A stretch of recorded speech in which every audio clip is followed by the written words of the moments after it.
Welcome to Chop Shop Motors. My name is Clay, and I want to welcome you to a new project that we've acquired, and I think we're going to call this Hot Rod Rescue.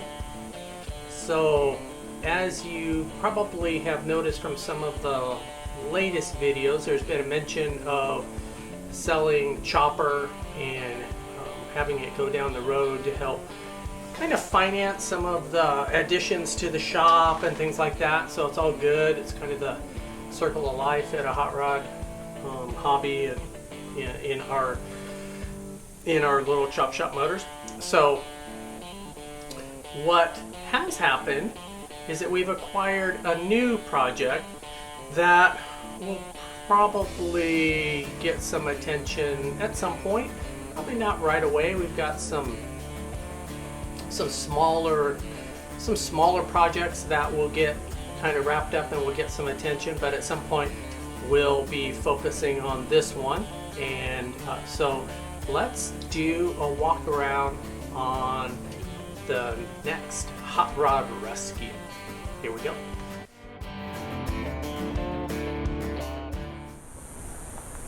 So here's the first peek at the next project.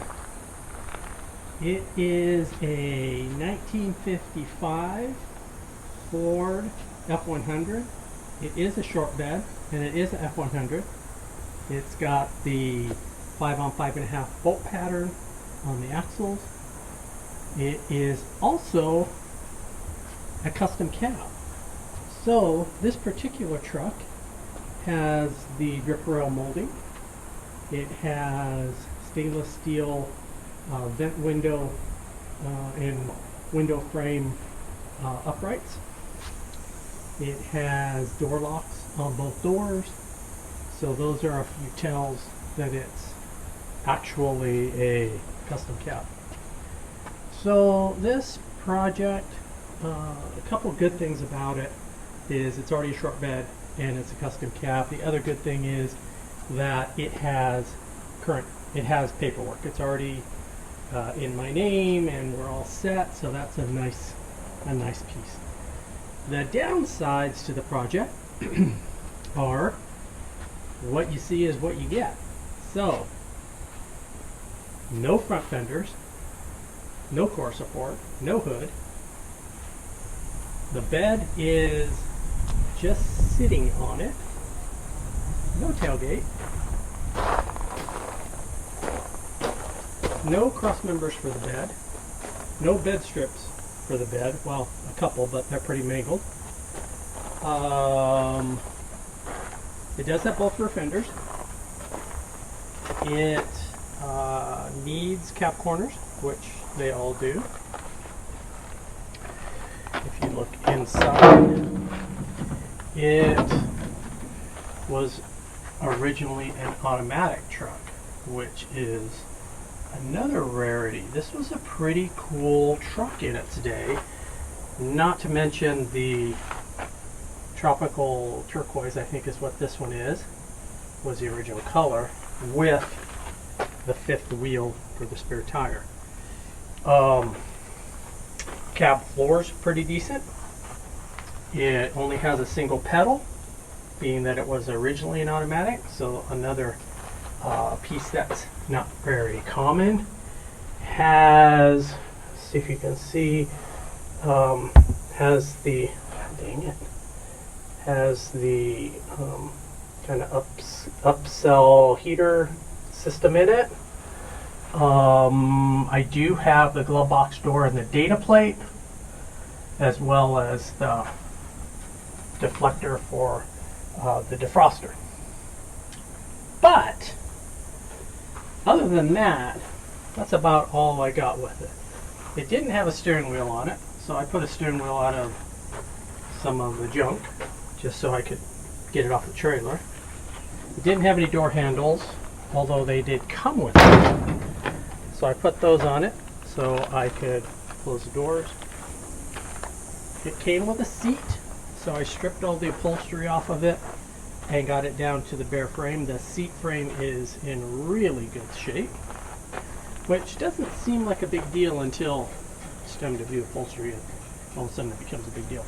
So it has the adjuster rod in the middle. So all of that seat frame piece is in great shape. Some of the sins that have happened to it. It looks like someone has set it up for probably a small block Chevy from the looks of the motor mounts. But I mean, I could be wrong. Set up for something, but I don't know. There weren't any telltale leftovers of what it was set up for. It has a modification to the cross member, but the cross member is still there. They took a little piece out of one of the permanent cross members, but nothing too major. Let's see, it's got the lower deflector there for under the radiator, and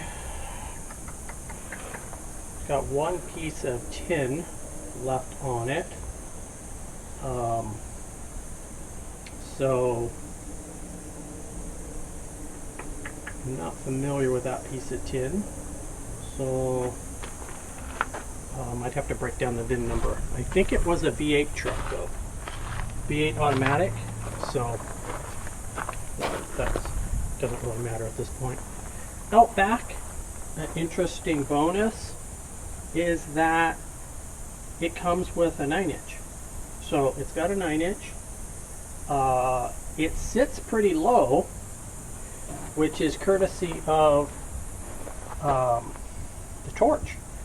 So if you can see those springs, they have been dropped in the rear and they have been dropped in the front. So they've lowered it, give it a little attitude adjustment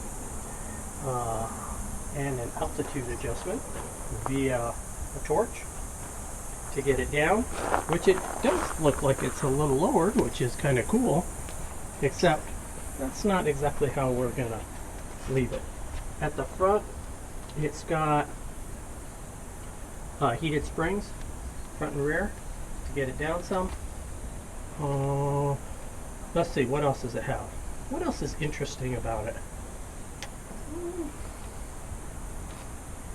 I guess that's probably about the extent of what is interesting. Oh, one of the negatives, let's see if we see it. One of the negatives is it probably sat somewhere where there was a fair amount of leaves, because that rocker on the outside lip where the leaves would get captured between the rocker and the door is rusted out, and the bottom of the door is jumped.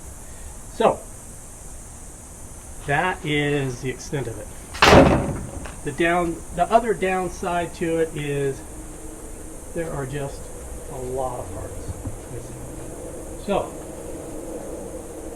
that's kind of what it looks like from what we got to drag in.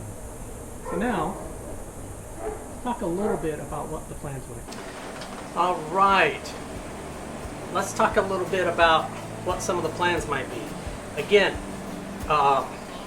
pretty warm out here, so I came back in the shop.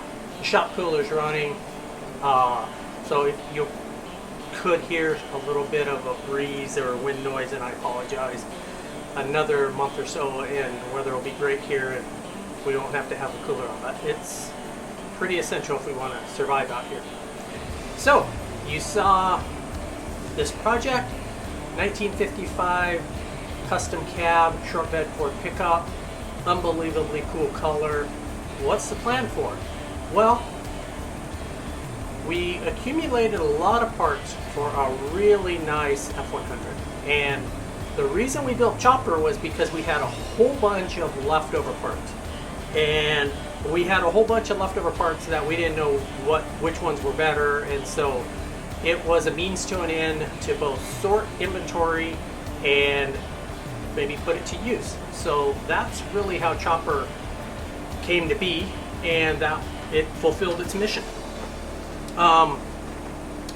After Chopper was pretty much assembled, what I did was I went through and I cleaned house. I got rid of extra cab, extra doors, extra hoods, all kinds of stuff. I thinned down to, oh gosh, almost no extras, because I really wasn't planning on building another one. I was like, I'm good. I've built enough F100s. Well, then, as the shop progressed, and the costs, continue to have to keep the costs in check, I decided I think I'm going to sell Chopper and use that money towards the shop and put it to good use. And at that point, I decided, maybe I'll find another project. So this little truck ended up popping up, and what it did was it solidified my plan to move Chopper down the road and yet still have some kind of middle of the road project. So my plan for this truck is not a Chopper duplicate, but a nicer version. So it's going to be a little bit nicer, a little bit better, a little bit more finished. We'll see we'll work on the parts and make them a bit more presentable. It's not going to replace the finished truck. The truck that in the long game will be really nice. It won't replace it. It will just be a different version of it. So it's a custom cab. It is already a short bed, so I'm going to put a small block in it and an automatic, which I already have. I have a really nice right front fender that nobody wanted to buy because they didn't want to spend $200 for it, and I'm super glad that they didn't buy it. Interestingly, I had a guy fishing me for it, and he was just too cool for the news, and I'm like, you know what, I'm just gonna hang on to it, and it just worked out perfectly. So I have a right front fender that's really nice. I have a left front fender that's gonna need some work. I have a buddy of mine that supplied the rear fenders for Chopper, is building a really nice 55 F100, one I actually sold him. He's gonna make a really nice truck out of that. And so he is continuously finding better parts. And so a couple of the less than ideal inner fender wells I'm going to buy from him, and then I'll fix them. He's got a tailgate that is, it's probably savable. I don't know if it's gonna ultimately be nice enough, but we're gonna get that from him. A few other trinkets, and we're gonna piece that together. I don't have a hood. I'll have to find a hood. What else do I not have? I have a right door for it, so I can start to really figure out what I want to do with this truck. I have a core support. I have the inner panels for the core support. I have a grill. So I have a pretty good jump on a truck, and we'll go from there. We'll build it on the channel. So I'm probably going to put together a couple other projects that are a little closer first, just so I pick them off the list, and then we'll jump onto this. It's going to get probably painted matte like Chopper did, but I'm going to paint the pieces separate and body work them along the way, so that when it's all done, it really is a step nicer than Chopper was. We'll probably put a set of 5 spokes and a dropped axle under it. It's already got a 9-inch. So it's going to be a pretty cool little project, and I'm excited to start gathering up the pieces for it. Probably going to take me, it probably will take a year to gather up all the pieces that I don't have for it. So we'll get those, and I'll bring it to you, and we'll see what it looks like. I'm Clay for Chop Shop Motors, and we'll see you on the next project.